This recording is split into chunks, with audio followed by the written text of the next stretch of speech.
Você quer ouvir a palavra de Deus? Então pegue o Evangelho, abra em Mateus capítulo 17. Vamos ler do versículo 1 até o 3. Evangelho segundo Mateus, capítulo 17, versículo 1. Já achou? Tem alguém perto de você sem o Evangelho? Mesmo não conhecendo a pessoa, chega perto dela, mostra onde nós vamos ler. Eu vou reler o versículo 3. E eis que lhes apareceram Moisés e Elias, falando com ele. Agora eu leio mais uma vez o versículo 3 e cada pessoa que está comigo aqui na Paz e Vida de João Pessoa repete em seguida. Vamos lá. E eis que lhes apareceram Moisés e Elias, falando com ele. Amém? Glória a Deus. Você crê nesta palavra? Nós vamos meditar um pouquinho nisso. Mas você que crê, desocupe as tuas mãos e faça o possível e o impossível para dar a melhor salva de palmas que você já deu para esta palavra. Glória a Deus, parabéns. Tá lindo, continua. Abra a tua boca e glorifica a Deus. Isso, Pai querido. Olha só que louvor lindo que este povo está levantando para a tua palavra. Então abre o céu para receber, e sobre cada vida que te glorifica, derrame a tua bênção, a tua graça, a tua virtude, o teu poder. Pai querido, a tua palavra vai ser pregada agora. Ninguém veio aqui para escutar o homem falar, todos querem ouvir a tua palavra. Então venha o Senhor, tome o lugar do pregador, tome a boca do mensageiro, fale o Senhor agora, envia a tua palavra com poder e autoridade, e que a tua palavra vá e produza o resultado para o qual está sendo mandada, em nome do Senhor Jesus. Diga amém, Jesus. Glória a Deus. Poder se assentar. Todo mundo sabe que Jesus Cristo viveu há quase 2000 anos atrás, e que a sua vida foi uma coisa tão impressionante que o tempo da história no mundo ocidental foi dividido entre antes e depois de Cristo. Então, Jesus Cristo, há quase 2000 anos atrás, ele olhou para os 12 discípulos e falou o seguinte: digo-vos que alguns dos que aqui estão não provarão a morte até que vejam vir o Filho do Homem no reino de Deus. Os discípulos escutaram, não entenderam direito o que ele estava dizendo, mas Jesus esperou passar uma semana. No 6º dia, e é interessante, não é, que Deus utilize tanto essa estratégia de 7 dias para fazer coisas novas, para realizar coisas. Exatamente 6 dias depois, na véspera do 7º dia, Jesus Cristo reuniu de novo os 12 discípulos e falou assim: Pedro, vem aqui. João, você também. Ô Tiago, você também.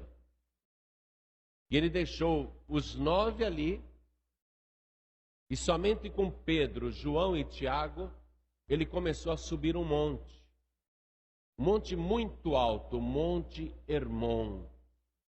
Esse Monte Hermon, amados, é chamado atualmente de os Olhos de Israel, porque ele tem uma altura tão elevada, tem 2.224 metros de altura, e ali do alto você consegue ver toda a terra prometida, você consegue ver os países em volta, a Jordânia, a Síria. É uma coisa impressionante. A visão que o Monte Hermon proporciona é algo único.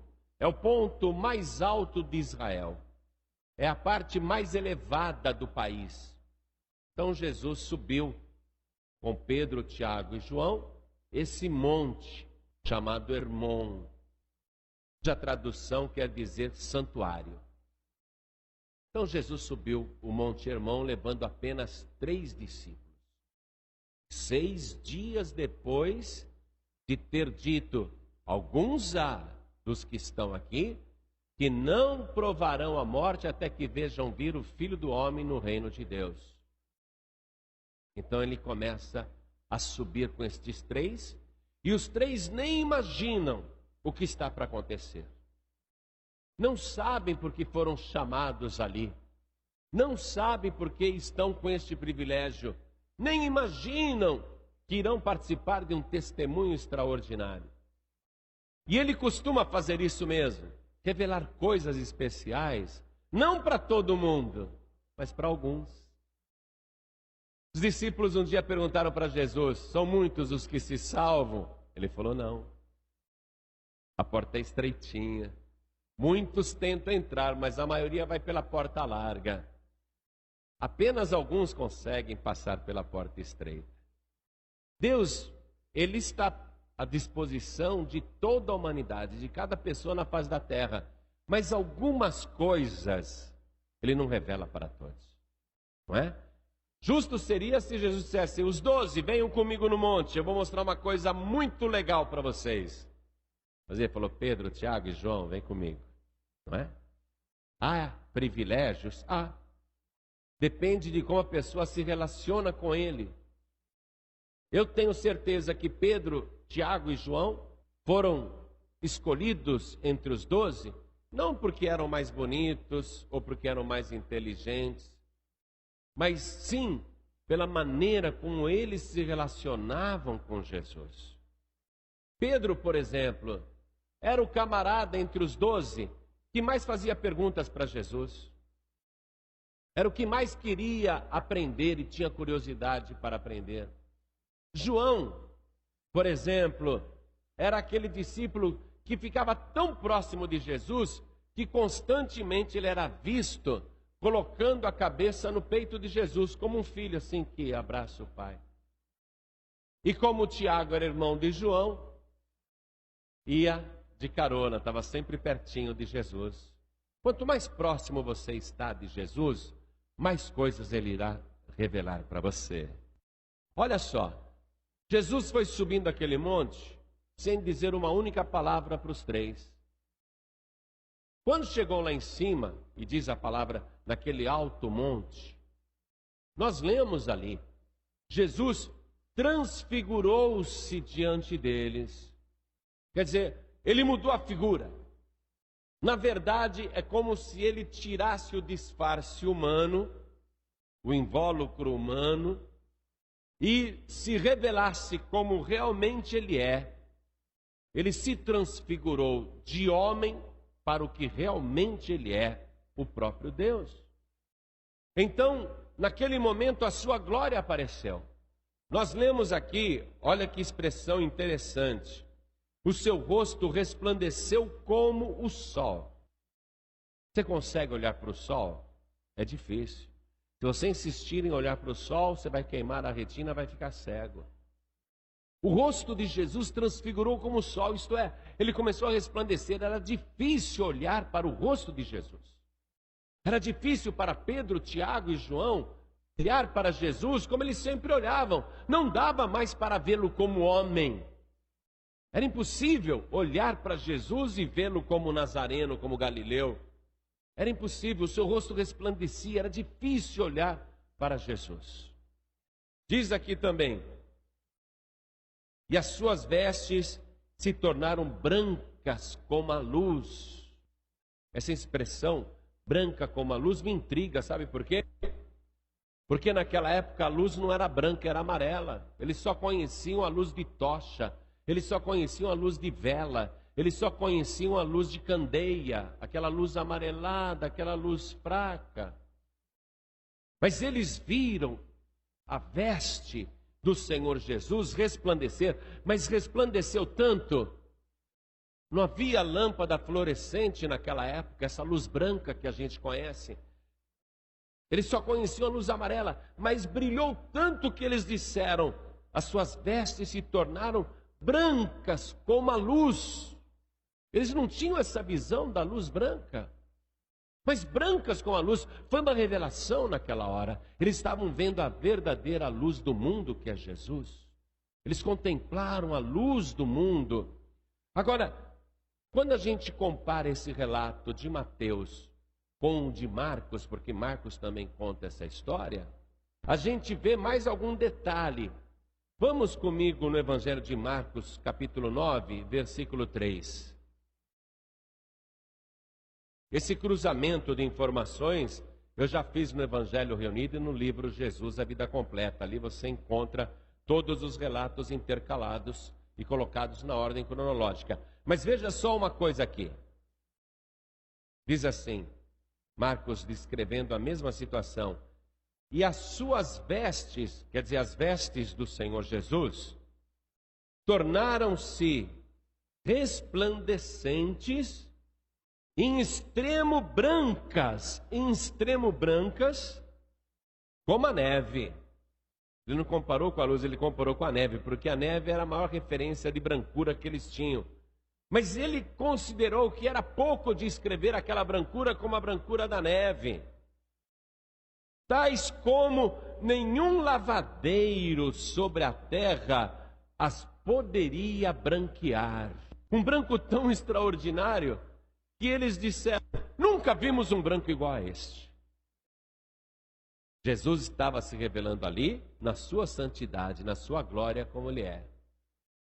Quando esse João que está com Jesus lá no Monte Hermon, o apóstolo João, teve a visão, ele viu a glória do Senhor Jesus, foi algo maravilhoso. Mas ele vai viver muitos anos, vai viver muito. De todos os 12 apóstolos, ele vai ser o que mais vai viver. E quando João estiver mais ou menos com 90 anos de idade, ele estará preso por causa da pregação do Evangelho. Velhinho, preso. Era um homem perigoso, porque falava que Jesus salva. Ele foi preso por causa disso, era um homem muito perigoso. E ele foi colocado numa ilha, que era um presídio. Dali o preso não tinha como escapar, porque só tinha água em volta, a ilha de Pátimos.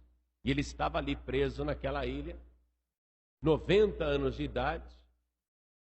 E ele disse que no domingo, no dia do Senhor, ele teve uma visão. Ele escutou uma voz atrás dele. Olha só, muitos anos depois do Monte Hermon, eu ousaria dizer para você, 60 anos depois do Monte Hermon, depois da visão que ele teve lá no Monte Hermon. Ele velho, 90 anos de idade, ele tem uma visão e escuta uma voz, mas uma voz muito poderosa, e ali nós vamos ver como que ele descreve o Senhor Jesus, como realmente ele é hoje. Vamos comigo em Apocalipse, capítulo 1. Vamos ler aqui a partir do versículo 10. João, velhinho, ele escreveu o seguinte: eu fui arrebatado em espírito no dia do Senhor, quer dizer, o domingo, e ouvi de trás de mim uma grande voz como de trombeta, que dizia: o que vês, escreve-o num livro e envia-o às 7 igrejas que estão na Ásia, a Éfeso, e a Esmirna, e a Pérgamo, e a Tiátira, e a Sardes, e a Filadélfia, e a Laodiceia. E virei-me para ver quem falava comigo, porque ele não reconheceu a voz parecia um trovão.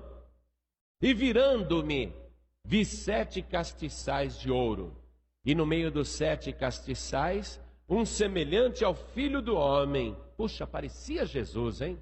Era semelhante, mas é lógico que ele não podia ver Jesus, porque ele não está vendo o Nazareno agora, ele está vendo o Senhor Jesus na sua glória.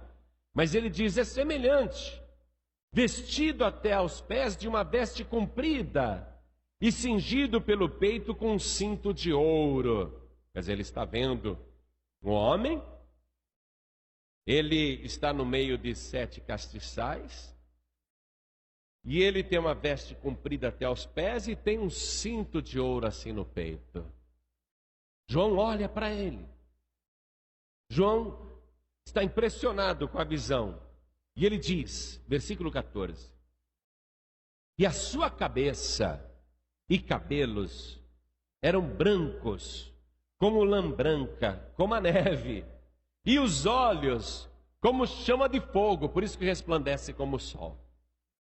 E os seus pés, semelhantes a latão reluzente, como se tivesse sido refinado numa fornalha, e a sua voz, como a voz de muitas águas. E ele tinha na sua destra, na sua mão direita, 7 estrelas, e da sua boca saía uma aguda espada de 2 fios, e o seu rosto era como o sol, quando na sua força resplandece. E eu, quando vi, caí a seus pés como morto. E ele pôs sobre mim a sua destra, dizendo-me: não temas, eu sou o primeiro e o último, e o que vive. Fui morto, mas eis aqui, estou vivo para todo sempre, amém? E tenho as chaves da morte e do inferno. A visão que eles estão tendo no Monte Hermon é quase essa visão dele glorioso. Eles estão vendo Jesus no Monte Hermon, não mais o Nazareno, não mais o Galileu, não mais aquele homem empoeirado que andava pelas estradas da Galileia. Eles estão vendo o próprio Senhor Jesus como realmente Ele é, glorificado. Seu rosto resplandece, as suas vestes tornaram-se brancas, mais brancas do que a neve, brancas de uma tal maneira que nenhum lavadeiro da terra, lavando muito, poderia branquear daquela maneira. E eles estão impressionados com a visão. Uma visão extraordinária. Jesus está mostrando o reino de Deus para eles. Jesus está cumprindo aquilo que havia falado 6, 7 dias antes. Alguns há dos que estão aqui que não provarão a morte até que vejam vir o Filho do Homem no reino de Deus. Eles estão contemplando o reino de Deus, eles estão vendo o próprio Senhor, como Ele é na sua glória. E nós lemos aqui, que naquele instante apareceram 2 homens e começaram a conversar com Jesus. Um era Moisés e o outro era Elias. Ninguém precisou dizer para Pedro, Tiago e João: olha, deixa eu te apresentar, esse daqui é o Moisés, esse daqui é o Elias. Porque naquele momento eles estão no reino de Deus. O reino de Deus se instalou ali no alto do Monte Hermon. E no reino de Deus não há mais mistérios, nada mais é obscuro. O entendimento se amplia, o entendimento cresce. Eles olham e sabem que é Moisés, sem nunca ninguém ter falado nada. Eles olham e sabem que é Elias, sem que ninguém os tenha apresentado. Eles sabem, o discernimento se abriu. Mas Moisés falando com Jesus? Já ouvimos falar de Moisés, mas espera um pouquinho. Moisés nasceu em cerca do ano 1500 antes de Cristo. Espera um pouquinho, Moisés está falando com Jesus? Moisés nasceu 15 séculos antes de Jesus. Como pode isso? Nós sabemos quem é Moisés. Moisés foi o homem que trouxe as pragas sobre o Egito, as 10 pragas, libertou o povo de Israel. Moisés foi o homem que abriu o Mar Vermelho para o povo de Deus passar. Viveu 1500 anos antes de Cristo, 3500 anos atrás. E apesar dele ter vivido 15 séculos antes de Cristo, ele está ali no Monte Hermon, conversando com Jesus. Isso é intrigante. Já já nós vamos entrar nesse detalhe. E Elias, aquele profeta que ressuscitou o filho de uma viúva, que fez descer fogo do céu e consumiu o holocausto. Elias, que deu ordem durante 3 anos e meio, não choveu. Elias nasceu nos últimos anos do reinado do rei Salomão, em cerca de 930 antes de Cristo, quase 1000 anos antes de Cristo. Como que uma pessoa como Moisés, que nasceu há cerca de 1500 anos antes de Cristo, e como que outra pessoa como Elias, que nasceu 9 séculos antes de Cristo, como que estas duas pessoas que nasceram em épocas diferentes se encontraram com Jesus no Monte Hermon e estão conversando com Jesus? Como que isso é possível? Que coisa extraordinária é essa? Então nós precisamos pesquisar um pouquinho mais.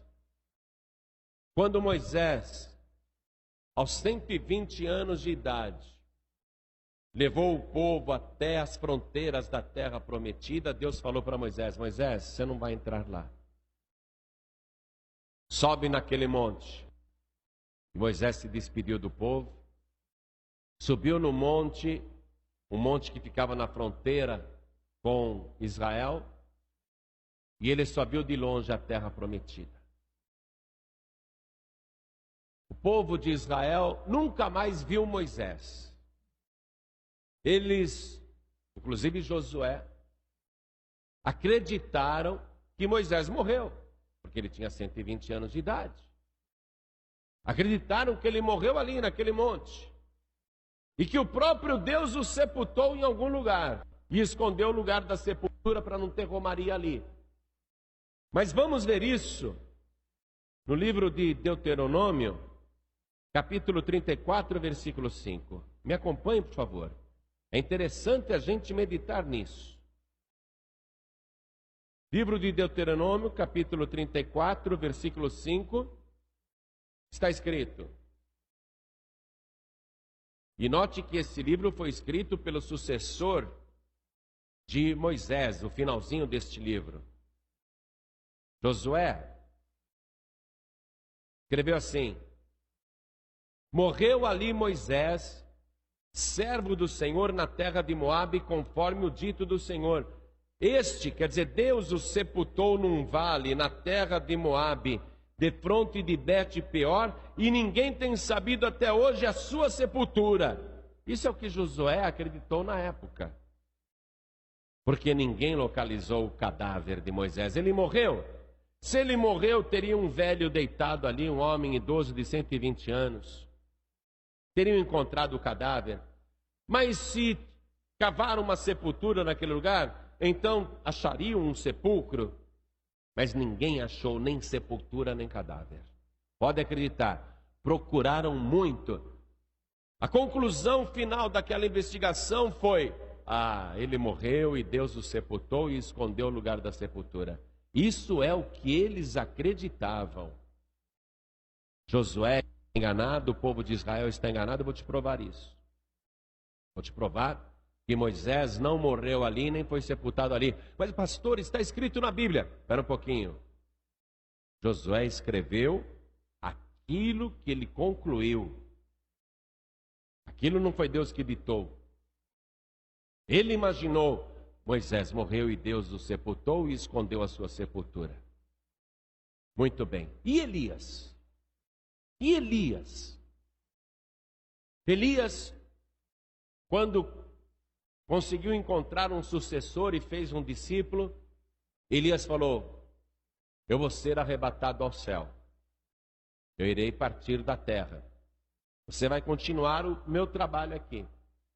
E Eliseu grudou em Elias e ficou com Elias até o momento de Elias ser arrebatado. E diz a palavra que veio uma carruagem de fogo com cavalos de fogo e parou ao lado de Elias. Elias subiu nessa carruagem de fogo e a carruagem o levou ao céu e desapareceu nas nuvens. Apenas a sua capa caiu e Eliseu a vestiu. As pessoas que viram que Eliseu tinha o poder de Elias e disseram: olha, o espírito de Elias repousa sobre Eliseu. Essas pessoas acreditaram que Elias tinha morrido e começaram a insistir com Eliseu: envia-nos a procurar por esses montes o corpo de Elias, porque é bem provável que ele caiu daquela altura e morreu nos penhascos, nas pedras, nas montanhas. Permita-nos procurar o seu cadáver. E Eliseu dizia: não permito. Deixa a gente procurar. Não deixo. Deixa a gente procurar. Diz a palavra que enfastiaram tanto o profeta Eliseu que ele disse: pode ir. E foram procurar o cadáver de Elias. Vamos conferir isso no segundo livro de Reis, capítulo 2, versículo 17. Segundo livro de Reis, capítulo 2, versículo 17. Mas eles, os outros homens, apertaram com ele, isto é, insistiram tanto com Eliseu, até se enfastiar, e disse-lhes: enviai. Tá bom, vocês querem ir procurar o cadáver de Elias? Podem ir. Enviem os homens para procurarem. E enviaram 50 homens, que o buscaram 3 dias, porém não o acharam. Não se achou o cadáver de Elias, assim como não se achou o cadáver de Moisés. Repare aí já 2 coincidências entre Moisés e Elias.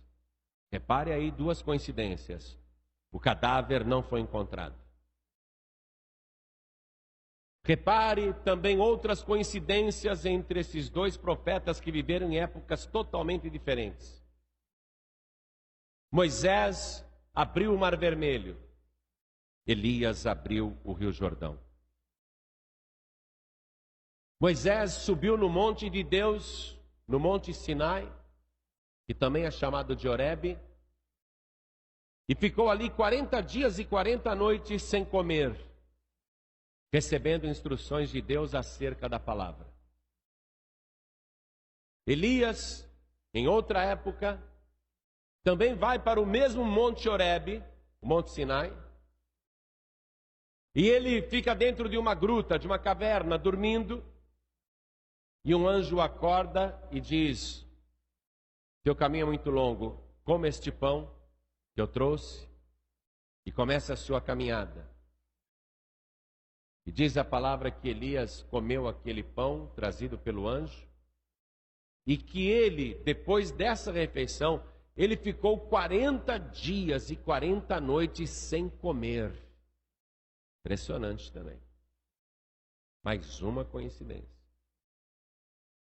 Ambos estiveram no mesmo monte, em épocas distintas, mas ambos estiveram no monte Sinai. E ambos no monte Sinai foram visitados por Deus. Coincidências? Não. Há semelhanças, por causa que a vida que estes homens dedicavam para Deus era também integral e de maneira semelhante. Era dedicação e fidelidade total.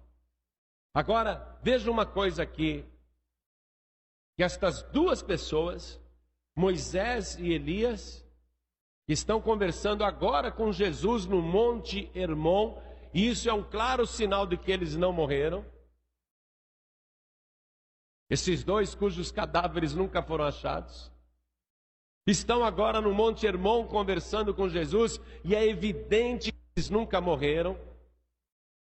Estes 2, Moisés e Elias, eles estão guardados para a grande tribulação que vai vir sobre a terra após o arrebatamento da igreja. E durante a grande tribulação, Moisés e Elias serão as 2 testemunhas. Serão os 2 únicos a testemunharem a favor de Deus na grande tribulação, que será totalmente governada pelo anticristo, a besta e o falso profeta. Aí sim você vai ver que Moisés e Elias, que até então, até hoje não provaram a morte, irão morrer. Vamos comigo no livro de Apocalipse, capítulo 11, versículo 6. Deus os conservou vivos até hoje, porque eles irão morrer na grande tribulação. Moisés e Elias. Livro de Apocalipse, capítulo 11, vamos ler o versículo 6. Estas, as duas testemunhas, porque o capítulo 11 fala das duas testemunhas. Estas duas testemunhas têm poder para fechar o céu, para que não chova nos dias da sua profecia. Uma das testemunhas é Elias, porque ele fez isso na época do rei Acabe. Ele falou: nunca mais vai chover, senão segundo a minha palavra. Estas duas testemunhas têm poder para fechar o céu, para que não chova nos dias da sua profecia. E tem poder sobre as águas para convertê-las em sangue. Moisés fez este sinal. Ele fez as águas do rio Nilo se transformarem em sangue diante do faraó.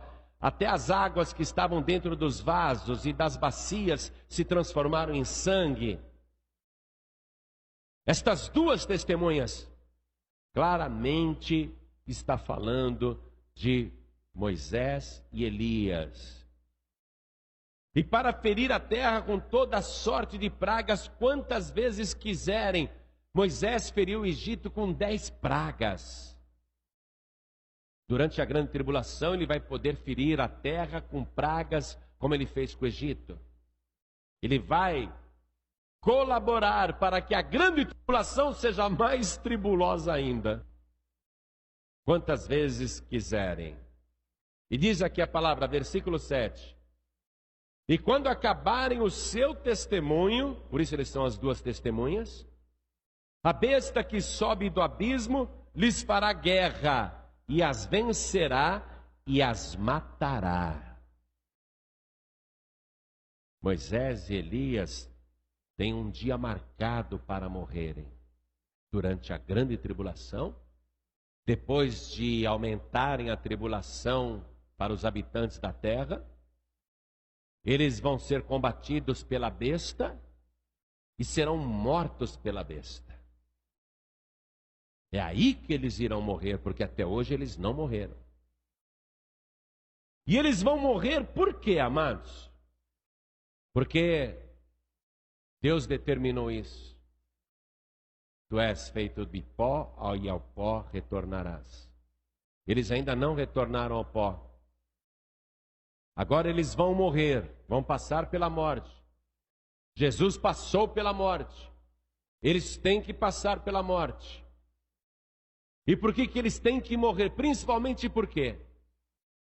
Porque eles estão no Monte Hermon conversando com Jesus. E sobre o que eles falam com Jesus? Sobre a morte de Jesus. Eu já volto aí em Apocalipse. Retorne comigo no Evangelho de Lucas agora, que também narra a transfiguração, capítulo 9. Vamos ler o versículo 30. Lucas 9, versículo 30. E eis que estavam falando com ele, com Jesus, 2 varões que eram Moisés e Elias, os quais apareceram com glória e falavam da sua morte, a qual havia de cumprir-se em Jerusalém. Pedro, Tiago e João ouviram ali Moisés e Elias conversando com Jesus, que ele iria morrer em Jerusalém. Eles falavam sobre a morte de Jesus. Quando Pedro acordou, Pedro chegou perto de Jesus e falou assim: Senhor, que bom que nós estamos aqui. Nós vamos construir 3 cabanas. Vamos construir uma cabana para ti, outra para Moisés e outra para Elias. Porque Moisés representa a lei e Elias representa os profetas, eles representam o Antigo Testamento. Eles vieram falar para Jesus que todas as profecias sobre ele do Antigo Testamento iriam se cumprir na sua morte em Jerusalém. Ah, Senhor, nós faremos aqui 3 cabanas, uma para ti, outra para Moisés e outra para Elias. Ele colocou Moisés, Elias e Jesus em igualdade, no mesmo nível. um santuário para cada um, um tabernáculo para cada um templo para cada um. Porque Moisés é considerado em Israel o homem mais santo que já existiu. Elias é considerado um dos maiores profetas que já existiu, o maior de todos os profetas. Ninguém fez o que ele fez. Então, Pedro, como judeu, está acreditando que Moisés e Elias devem receber a mesma honra que Jesus Cristo recebe, porque Jesus também é judeu. Vamos fazer 3 tabernáculos, um para ti, Senhor, outro para Moisés e outro para Elias. Está havendo uma confusão teológica aí. Está havendo um engano humano. Pedro está enganado. Quem acredita que ele é o Papa, veja que ele não é infalível. Ele está enganado. Ele está fazendo uma confusão teológica. Ele está colocando esses 2 homens santos que viveram no passado, Moisés e Elias, ele está colocando em igualdade com Jesus. Um tabernáculo para Moisés, um tabernáculo para Elias e um tabernáculo para Jesus. 3 tabernáculos, 3 templos. Naquele momento, Deus desfaz a dúvida. Uma nuvem luminosa cobre o Monte Hermon e eles ficam atemorizados. Uma nuvem luminosa, a glória de Deus. E de dentro daquela nuvem luminosa, uma voz poderosa. Uma voz que parece de trovão. E esta voz fala com os 3, Pedro, Tiago e João. E esta voz diz assim: e eles só veem Jesus, eles não veem mais Moisés, eles não veem mais Elias. Este é o meu filho amado, em quem eu me comprazo, a ele escutai. É Jesus que vocês têm que ouvir, não é nenhum santo do passado, nenhuma pessoa boa que viveu no passado, mas este é o meu filho amado, é ele que vocês devem ouvir. Pedro, Tiago e João ficaram tão atemorizados com aquela voz e com aquela nuvem que caíram com o rosto em terra, esconderam o rosto, porque eles acreditavam que quem ver a glória de Deus morre. Eles esconderam os olhos, colocaram o rosto em terra, não queriam morrer. Aí eles sentiram a mão de Jesus tocando neles. E Jesus dizendo: não tenham medo, levantem-se. E quando eles se levantaram e abriram os olhos, a veste de Jesus estava normal. Parecia de novo o Galileu. Parecia de novo o Nazareno. Parecia de novo um simples homem. Eles olharam em volta, não viram nem Moisés, nem Elias. Não viram a nuvem luminosa.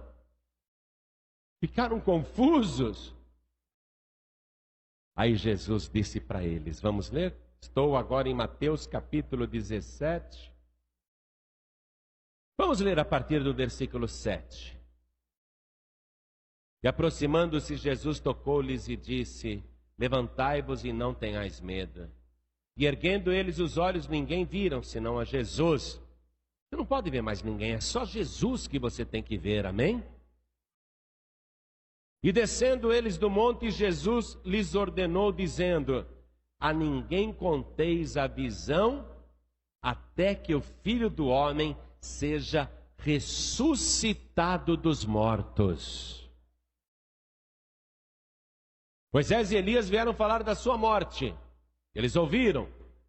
Mas agora Jesus está descendo o Monte Hermon com eles e dizendo: não contem para ninguém o que vocês viram, até que o Filho do Homem seja ressuscitado dos mortos. Enquanto Jesus não ressuscitou, eles não contaram para ninguém. Mas depois que Jesus ressuscitou, subiu aos céus, ficou cheio de glória e poder, recebeu toda a autoridade no céu e na terra, aí Pedro não apenas contou para todo mundo, como contou por escrito. Quer ler uma carta de Pedro onde ele conta isso? Agora pode contar, Jesus já ressuscitou, não é? Segunda carta de Pedro, capítulo 1. Segunda carta de Pedro, capítulo 1. Vamos ler a partir do versículo 16. Pedro escreveu assim, preste atenção. Porque não vos fizemos saber a virtude e a vinda do nosso Senhor Jesus Cristo, seguindo fábulas artificialmente compostas, mas nós mesmos vimos a sua majestade. Porquanto ele recebeu de Deus Pai honra e glória, quando da magnífica glória lhe foi dirigida a seguinte voz: Este é o meu Filho amado, em quem me tenho comprazido. E ouvimos esta voz dirigida do céu, estando nós com ele no Monte Santo. Pedro está dando testemunho. Nós vimos a sua glória. Ele é o Filho de Deus. Ele é o Todo-Poderoso. Ele ressuscitou, nós vimos a sua glória. Não estamos inventando historinha, não estamos com carochinha, não estamos com lenda nem com fábula. Nós vimos a sua glória lá no Monte Santo de Deus. Nós sabemos que Ele é o Filho de Deus. Agora veja o detalhe, retornando para Apocalipse capítulo 11. Moisés e Elias, as duas testemunhas, serão mortas pela besta. Versículo 8 agora. E jazerá o seu corpo morto na praça da grande cidade, que espiritualmente se chama Sodoma e Egito, onde o seu Senhor também foi crucificado. Isto é, na praça em Jerusalém. Os corpos ali. E homens de vários povos e tribos e línguas e nações verão seu corpo morto por 3 dias e meio, e não permitirão que o seu corpo morto seja posto em sepulcros. Vai ser um troféu da besta. Durante a grande tribulação, matar Moisés e Elias, os dois campeões de Deus, vai ser um orgulho para a besta, que vai deixar seus cadáveres ali na praça em Jerusalém, em testemunho ao mundo inteiro, para mostrar o grande poder da besta. Não permitirão que seus cadáveres sejam sepultados. É um triunfo, é um troféu. Deixem os corpos aí, para mostrar o grande poder da besta. Nós matamos as duas testemunhas, Moisés e Elias, os dois mais poderosos profetas do Antigo Testamento. Nós matamos. Olha os cadáveres aí, eles estão mortos. Todo mundo vai se regozijar. Versículo 10. E os que habitam na terra se regozijarão sobre eles e se alegrarão, e mandarão presentes uns para os outros, porquanto estes dois profetas tinham atormentado os que habitam sobre a terra. As pessoas do mundo durante a grande tribulação ficaram alegres, porque Moisés e Elias estavam ali lançando mais pragas, tornando a vida de todo mundo mais difícil. Mas agora eles estão mortos. Vamos comemorar. Os ímpios comemorarão, a besta irá comemorar, mas naquele momento, estes dois que até então não tinham provado a morte, 3 dias e meio depois de estarem seus cadáveres na praça de Jerusalém, veja o que acontece, versículo 11. E depois daqueles 3 dias e meio, o Espírito de vida, vindo de Deus, entrou neles e puseram-se sobre os pés, e caiu grande temor sobre os que o viram, e ouviram uma grande voz do céu que lhes dizia: subi cá, e subiram no céu em uma nuvem, e os seus inimigos os viram. Eles irão ressuscitar com espírito de vida vindo de Deus. E quem é o espírito de vida? É o Senhor Jesus, porque Ele disse: eu sou a ressurreição e a vida. Quem crê em mim, ainda que esteja morto, viverá. É por isso que Moisés e Elias estão no Monte Hermon conversando com Jesus, porque eles também receberam Jesus como único, suficiente, exclusivo e eterno Salvador. Eles creram em Jesus Cristo, por isso ressuscitaram. Fique de pé, fique de pé. Estas coisas não estão longe, não. não estão longe. Os sinais estão aí no planeta para quem quiser ver. Tudo que Jesus previu para os últimos dias, ele relatou em detalhes no capítulo 24 de Mateus e nos demais evangelhos, está tudo aí, diariamente comprovado. Jesus disse: quando estas coisas começarem a acontecer, olhai para o céu, levantai as vossas cabeças, porque está próxima a vossa redenção. Quando acontecer o arrebatamento da igreja, vai começar na terra a grande tribulação. A tribulação será terrível. Moisés e Elias estarão aqui no planeta durante a tribulação para atribular mais ainda. As 10 pragas que Moisés lançou sobre o Egito devastaram o país. Agora, na tribulação, 2 grandes profetas. Um que tem poder para fazer descer fogo do céu. Um que tem poder para abrir as águas ou para transformá-las em sangue. Estes 2, as 2 testemunhas, durante a grande tribulação, estarão unidos para perturbar os moradores da terra que não foram salvos, que não subiram no arrebatamento. Esse mundo, que já não está fácil de viver, vai ficar infinitamente pior. A pessoa que permanecer firme com o Senhor Jesus, que o receber como único, suficiente, exclusivo e eterno Salvador, e perseverar, sem se desviar, sem voltar atrás, essa pessoa nunca mais morrerá.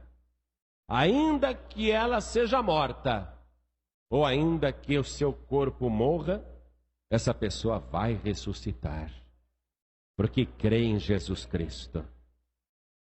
Por isso agora, meu amado, minha amada, eu vou fazer um convite para você.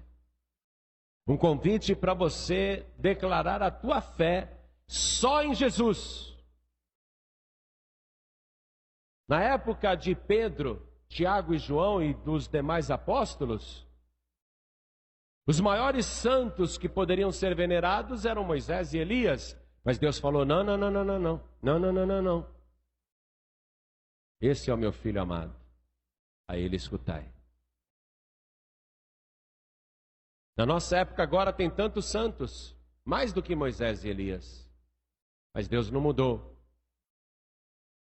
É o meu filho que vocês terem que ver e ouvir. Quando Pedro, Tiago e João foram chamados por Jesus: não tenham medo, levantem-se. Eles olharam e não viram mais ninguém, só Jesus. Esse é o ensinamento. Só Jesus.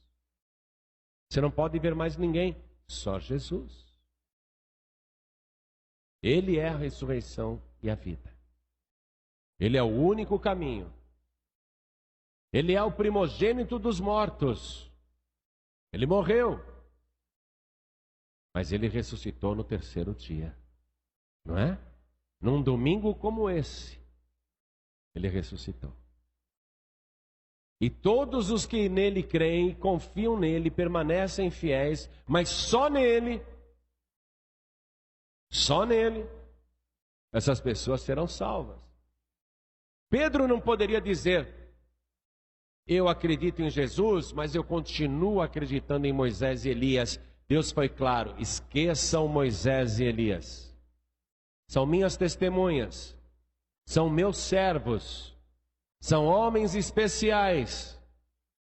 Mas quem salva é o meu filho amado, em quem me compraz. Não é? Glória a Deus. Há pessoas boas que viveram no passado. Pedro mesmo, o João mesmo. Mas eu não vou ficar fazendo de São João o meu padroeiro. Não vou dirigir preces a ele, nem acender vela para São João. Eu não vou reverenciar São João, nem São Pedro. Pessoas extraordinárias, servos de Deus. Mas Deus disse: nenhum outro santo Ninguém mais. Só Jesus. Só Jesus. Então, meu amado, minha amada, eu vou fazer um convite para você. Nós estamos vivendo tempos trabalhosos. Você está vendo o que está acontecendo no mundo. Fomes, pestes, guerras, terremotos, violência, desamor, iniquidade se multiplicando. Tudo que Jesus previu acontecendo cada vez mais perto da gente. Você pode considerar a Paraíba até um lugar sossegado ainda. Mas durante a grande tribulação não haverá lugar sossegado. Todos os lugares serão terríveis. Todos. Para que ficar aqui na terra na grande tribulação? Você tem que subir no arrebatamento. O Senhor Jesus não vai deixar os salvos passarem pela grande tribulação. Antes de começar a grande tribulação, Ele leva o seu povo embora. Ficarão só os ímpios. Você quer ficar por acaso?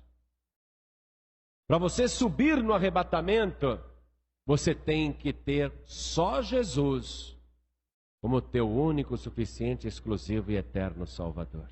Ninguém mais. Você não pode mais rezar para ninguém, nem pedir para ninguém mais. Por melhor que a pessoa tenha sido no passado, esqueça. Não sou eu que estou dizendo, é Deus que está dizendo. O próprio Senhor Jesus, na última noite de vida, fez uma oração a Deus, dizendo assim: Pai, eu consumei a tua obra aqui na terra, e a tua obra é esta, que conheçam a ti só como único Deus verdadeiro, e a Jesus Cristo a quem enviaste. Essa é a obra de Deus. Não tem outro meio, não tem outro caminho. Oficialmente, abertamente, publicamente, você tem que receber Jesus como teu único, suficiente, exclusivo e eterno Salvador. Não pode ser uma coisa escondida, em oculto, tem que ser publicamente. Você tem que fazer a sua confissão de fé. A igreja tem que ser testemunha da tua decisão. O inferno tem que ver a tua escolha. O céu tem que ser testemunha também da tua escolha. Tanto é importante isso, que o próprio céu vai registrar o teu nome no livro da vida do Cordeiro. É muito sério.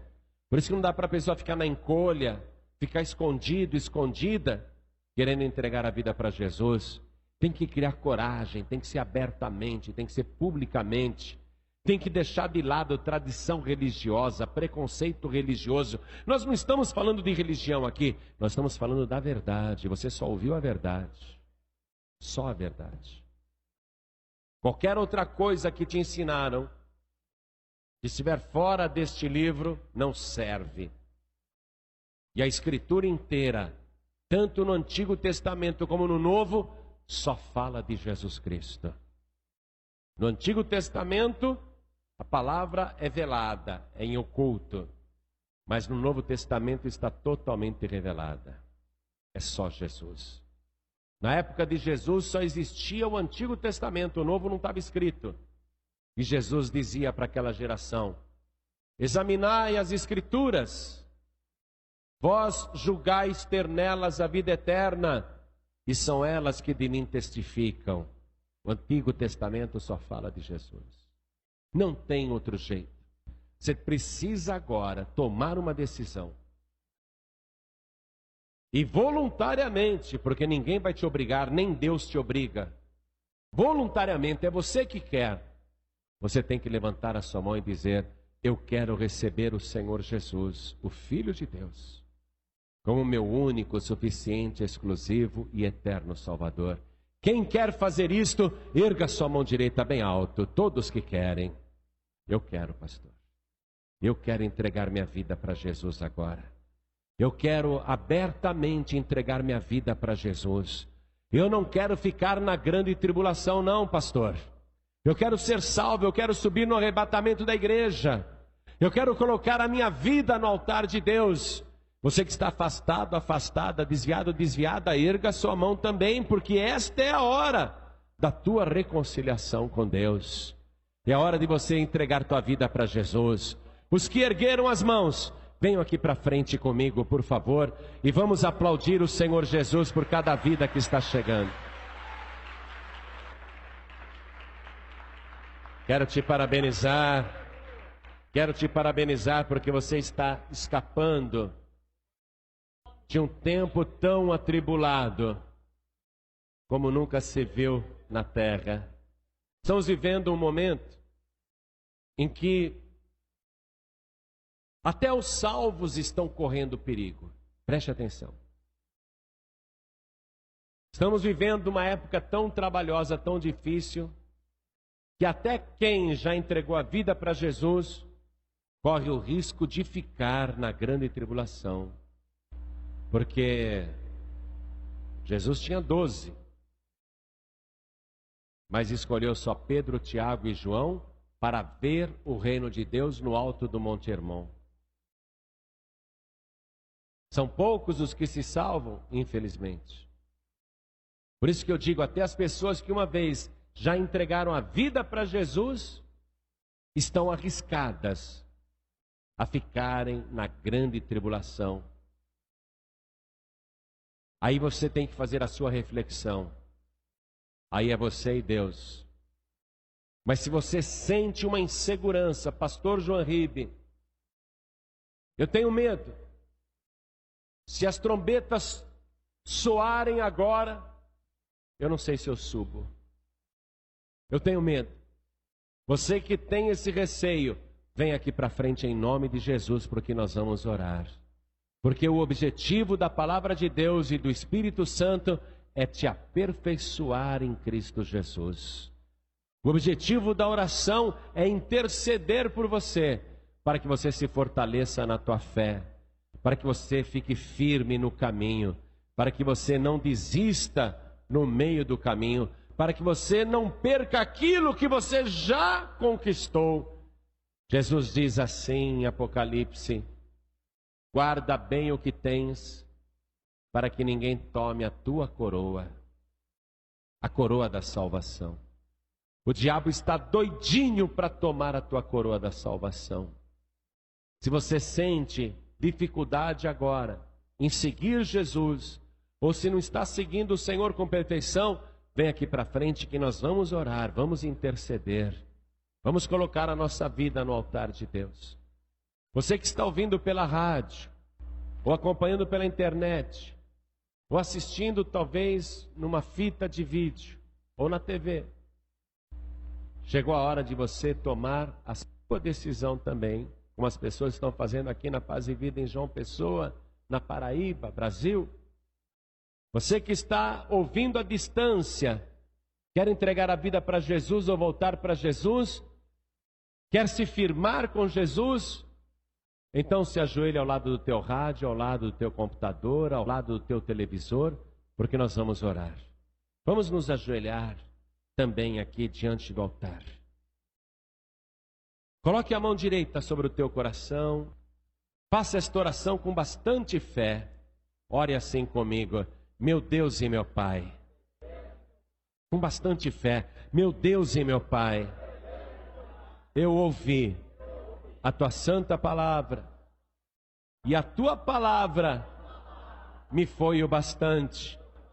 Eis-me aqui, diante do teu altar, para dizer de joelhos que eu creio no Senhor Jesus como meu único, suficiente, exclusivo e eterno Salvador.